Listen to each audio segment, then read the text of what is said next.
For over 50 years, the Student National Medical Association has been at the forefront advocating for the needs and concerns of minority medical students while serving the underserved communities.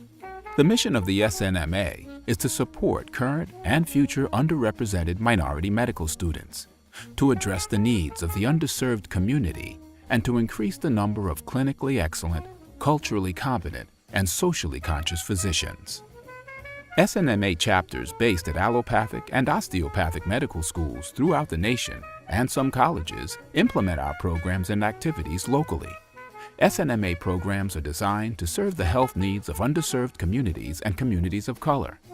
In addition, SNMA is dedicated both to ensuring that medical education and services are culturally sensitive to the needs of diverse populations and to increasing the number of African American, Latino, and other students of color entering and completing medical school.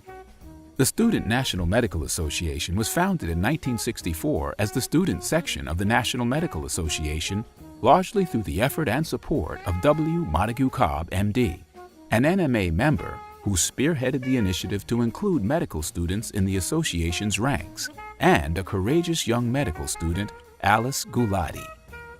What I did after they told us, okay, we want you to give your money so that you all will be a part of the SAMA. And I told the dean, I said, sir, we are not going to do anything like that. They don't even let our men, our doctors, period, below Cincinnati, be a part of anything. And so why are we going to spend our money paying to be a student American Medical Association when half of the people that we are a part of us with the degrees just as are those of the people with whom you discuss things having to do with medicine. No, we're not going to do that. What we're going to do is we're going to have a Student National Medical Association of our own, and the money to be put in will be put in that for us. He said, well, I don't know, you're being, I said, sir, I'm not being the least bit disrespectful to you. I am expressing that about which we have spoken and talked among each other, and everybody is in agreement with me. Well, I don't know what else, sir. I'm not going to be disrespectful to you or anything, but we are going to have a student. Well, what you have to do is to go and ask the NMA if they'll let you have it. Yeah, I said, sure, I don't have any problem with that. I talked to Dr. Cobb. He had been very, important with all of that, and he said, don't worry, you'll go. And so Bill Brown and Glenda Manley and I caught the train, and we went up to New York to meet with the members of the board of the National Medical Association and present the idea to them. They agreed 100%. By 1970, SNMA began to consider becoming an independent organization.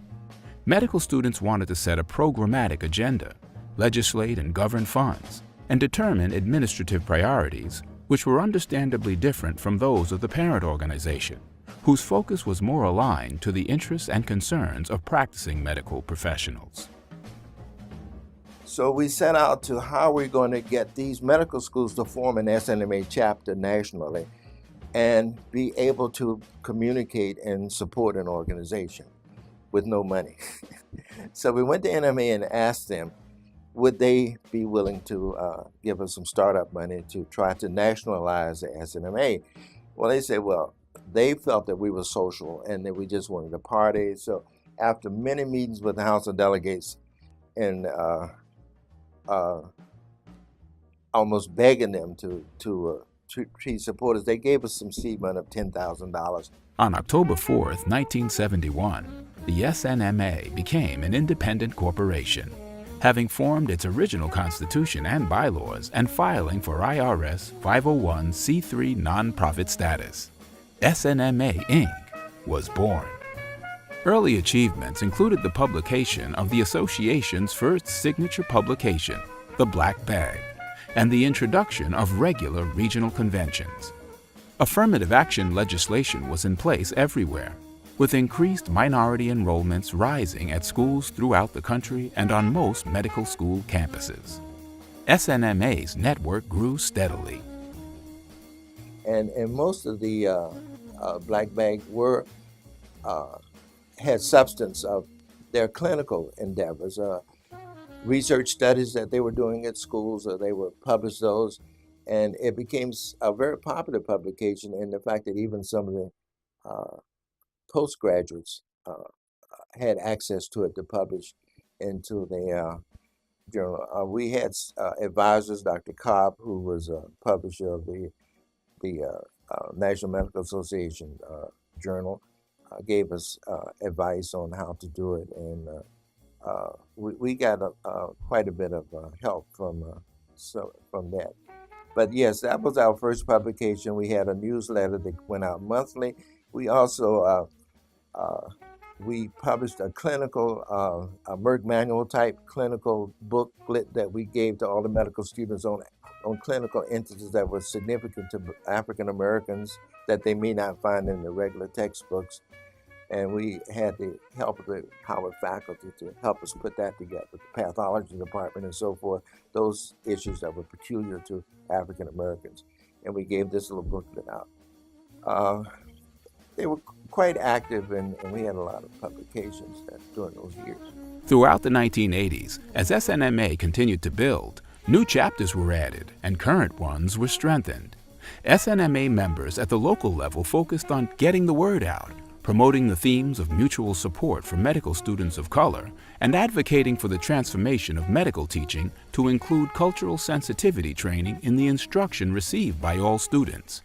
In the mid to late 80s, SNMA leadership began to bring stronger focus to its community service efforts, fulfilling the organization's mission not only to nurture and support the academic enrichment of its medical student members, but also to serve communities in a very real and proactive way.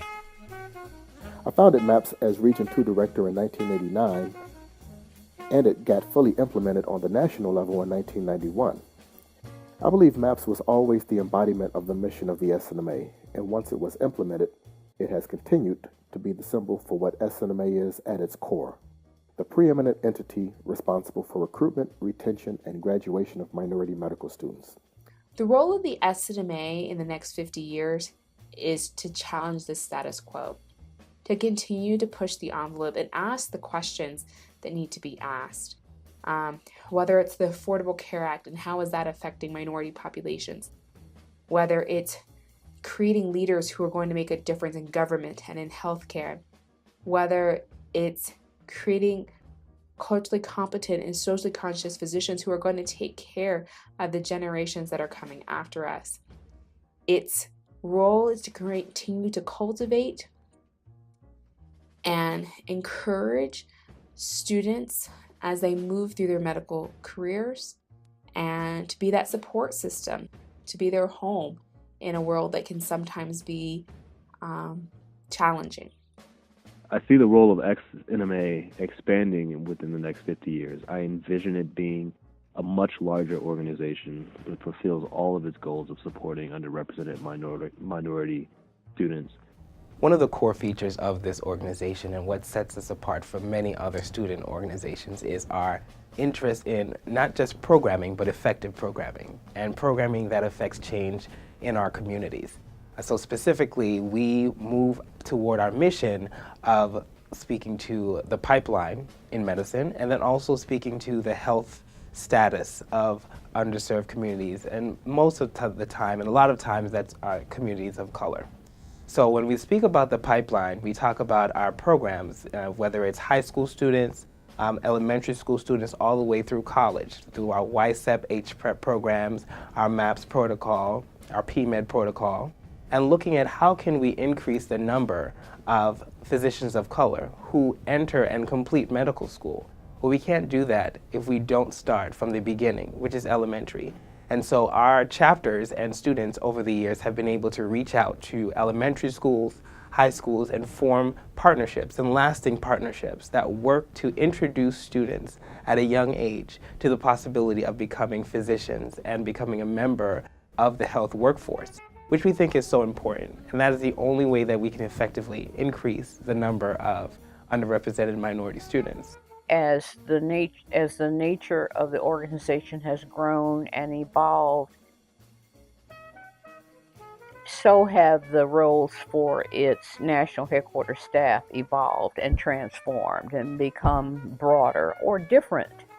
I still feel that I have a strong leadership position here, and I continue to do the thing that I like most, which is the meeting planning, and I continue to work with the annual medical education conference. And I think that without the support of people who have come through SNMA, it won't last. We need them. We need you to give back. And like for us right now, like I'm going to be a fourth year student. I would have to stay involved in the SNMA to keep it going so that we can make it to 100 years and 150 years. Without the support of these physicians who came through and the people who actually, founded the organization, we wouldn't have made it to 50 years. So, I mean, Dr. Galati still loves SNMA. She was a founder. That was 50 years ago. So, and the reason that the SNMA exists is still needed. So we can't just not give back to it. So in the next 50 years, I can see the SNMA, just seeing how much has grown in the first 50 years is monumental to me. And the next 50 years, if we can have that same level of growth, I feel like we could be a giant, like easily recognized and great nationally or even internationally. I think the significance comes with the very founding of the organization. When you talk about a group of students, Alice Galati, Vernon Smith, Gilbert Parks, a number of students, while just students, saw a need to come together and really see that they could actually solve some of the issues and concerns of the communities around them while yet as students, and train themselves to become those future physicians that would still answer the needs and concerns of the underrepresented community. I think that was powerful.